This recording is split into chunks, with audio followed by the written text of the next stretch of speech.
What's up, guys? This is Crypto with James talking to you today about, well, a few bits of news. There's a few bits. The Mt. Gox repayment schedule is confirmed, the date that it's going to happen, which is a very, very interesting date. We've also seen Ray Dalio talking about some serious price crashes that he believes are coming. And I want to talk about fundamentally what is happening in terms of economic space, because it helps to contextualize what the hell is going to be coming. So if you want to know all of those things, pay attention. Before I get into that, I update the spreadsheet. These are the first 26 coins that I spoke about on the channel. Prices at recording versus current prices. If you had invested $100 into each of them when I released the videos and you were still holding them all, you'd be in profit for 9.8k. Obviously, you shouldn't be holding them all. But if you'd have cashed out at the in the bull cycle when the market was flying high, you've been in profit for 123k. That is the difference between cashing out at the right time and riding the market all the way down. Now, if you want to see the coins I'm buying up in this bear cycle, while the markets have dropped dramatically, come check out Copy My Crypto. That's where I share everything I'm doing, every coin I'm buying, every coin I'm selling. At the moment, I'm not looking to sell. I'm looking to add to the positions I've already built, as well as adding a few new coins. And in a bear cycle, there's tons of opportunities with that. And fundamentally, a bear cycle is the best time to invest. And if you pick the right coins, you can get major gains.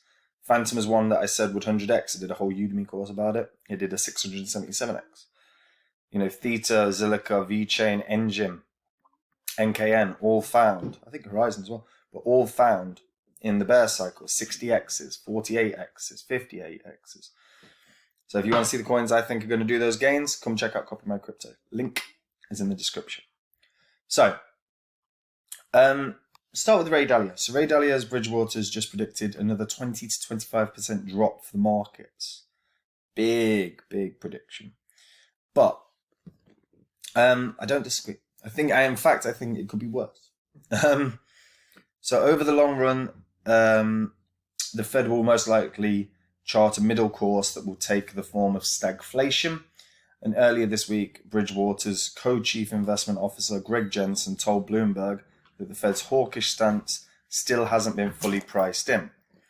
In aggregate, let's say asset markets decline at something like 20 to 25%.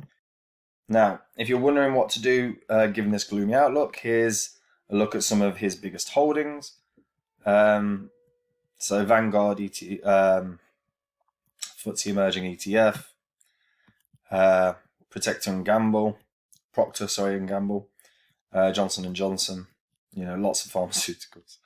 But look, we are at a point of massive economic strife, and I don't think it's really set in for how bad it's going to be. Like in the US right now, I know prices for a gallon of fuel, your diesel is going to cost $5.76.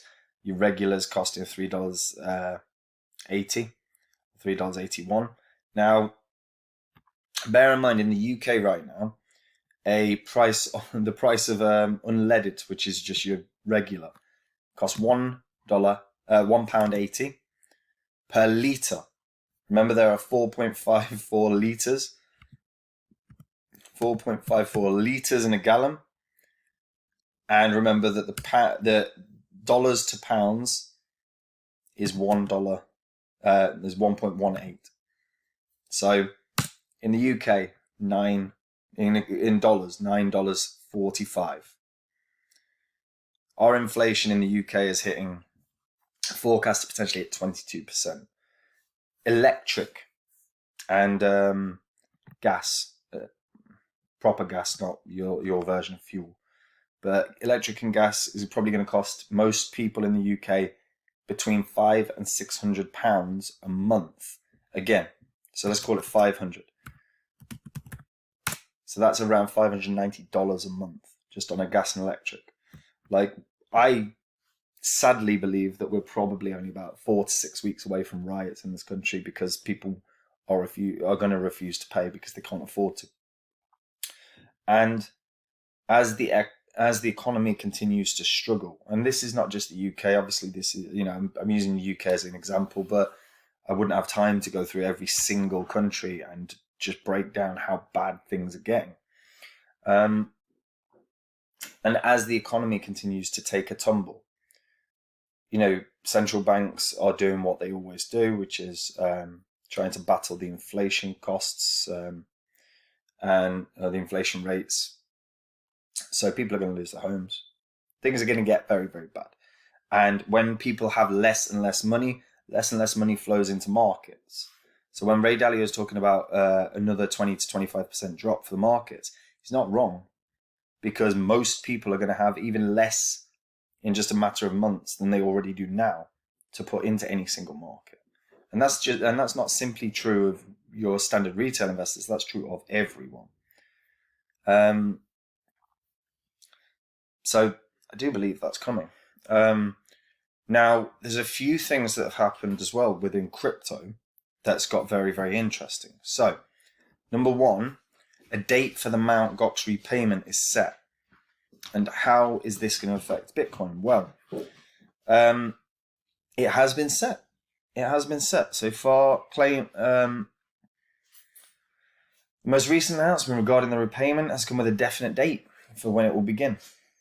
The start date was set for September 15th, 2022, to be started at Japanese time. If that date looks familiar, a little reminder, that is the same date that was set for the completion of the Ethereum Merge. An Ethereum Merge countdown, and this is the actual countdown, 11 days, 17 hours. So that is, in fact, the 15th of September. So, given the start date, the repayment is expected to end before the year runs out. More importantly, the notice states that the repayment trustee would stop receiving claim requests on this date to enable the attorney to focus on the repayment in its entirety. So, I will point out there's 140,000 Bitcoin due. Ever since the Mt. Gox Bitcoin repayment plan was announced, there's been speculation on what it might mean for the digital asset. At first, the rumors circulated around the 140,000 being dumped on the market at the same time, triggering panic. However, these rumors have been dismissed. Rather, the Mt. Gox Bitcoin repayment will happen over a period of time, putting only a portion in circulation at any time. That should see a lot less impact from the Bitcoin coming into the market, and it won't tank the price. Now, one thing that is important to keep in mind is that the fact that the start of the repayments begins on the same day as the merge. The merge is already rumored to be a sell-off event, and with some of the Bitcoin being put in the market, it would negatively impact. Lastly, Bitcoin is expected to tank further before the bottom is in. So all of these events seem to be working towards an inevitable end where Bitcoin finally breaks below 19K once again. And yeah, there's not all the 140 are not going to be dumped, of course, but contextually, I'm just coming back to what I was saying about the fuel costs, right? So, and the electric costs. Like, as an example, in the UK, I've used the UK as an example because that's where I live, right? But most people are spending 500, basically 6,000, or there's the forecast for £6,000 per year on electric. So again, just from a context for anyone that's American watching, that is, $7,000, over $7,000 a year, just on gas and electric, I mean gas for heating your home, not gas for driving, your version of gas, which is fuel, driving around. Remember, we're equivalently paying like $9.45 per gallon. So you can see how much, like, the prices are just so goddamn high right now. So anyone that's a retail investor that had Bitcoin and they receive some of their Bitcoin back, there is a fairly decent likelihood a lot of people are going to sell it. And that people can make arguments about what kind of thinking that is. We've seen Bitcoin at 70 or 69 grand.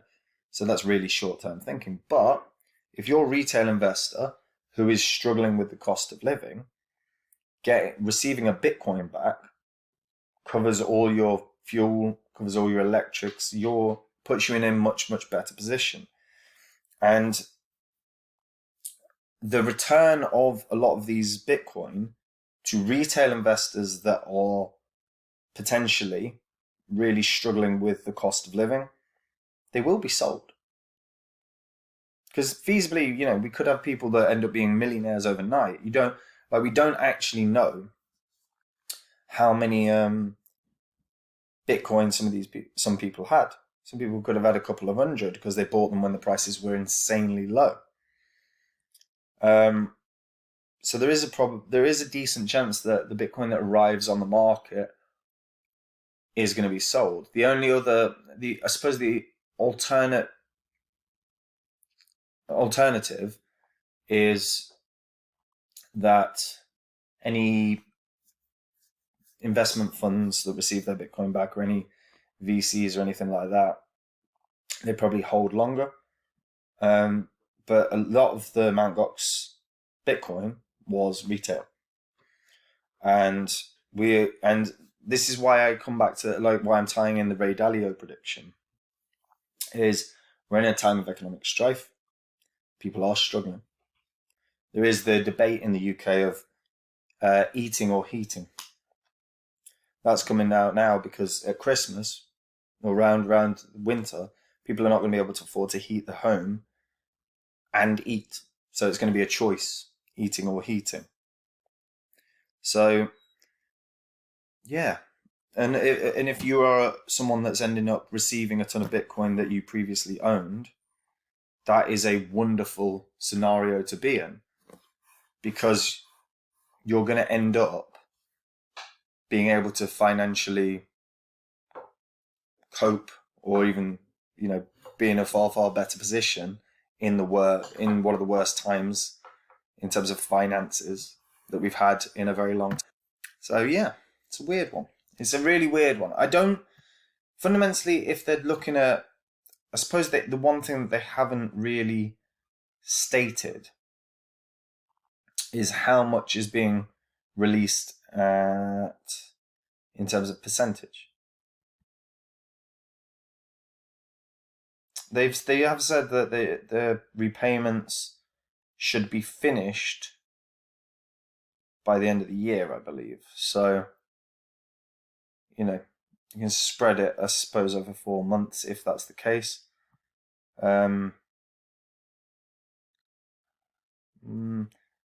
Repayment is expected to end before the year runs out. So that's it. So we're in September now. So we've got, including September, it's 4 months. So potentially a quarter of the Bitcoin come out now. That's not really necessarily going to have a huge impact on the market, but it could push some downward pressure on Bitcoin at a time when the Ethereum Merge, which is starting to be considered as a big sell-off event, those two coincide at the same time. We could see the market tank, particularly as well if the Ethereum Merge goes badly. If things go wrong as the transition happens, we could really see September as one of the worst months in crypto's history. It's a very, very, very interesting scenario. And I guess we'll see how it plays out. What do you guys think? Do you think that we're going to see a brutal September? Do you think we're going to see a brutal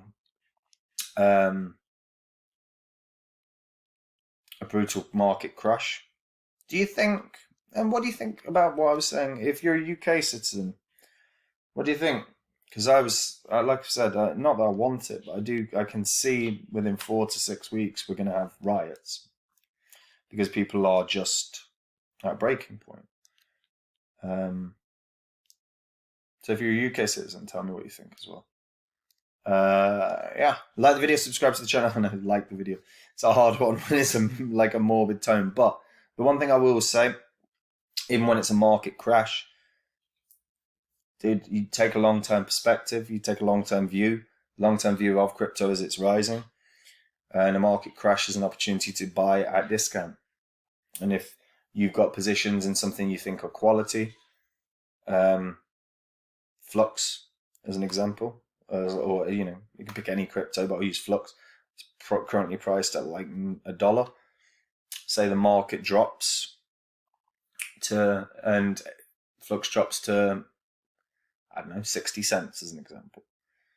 You know, if you match the position that you got when it was $1, you know, your dollar cost averaged, and now your entry price has dropped to 80 cents. But yeah, tell me what you think anyway, guys.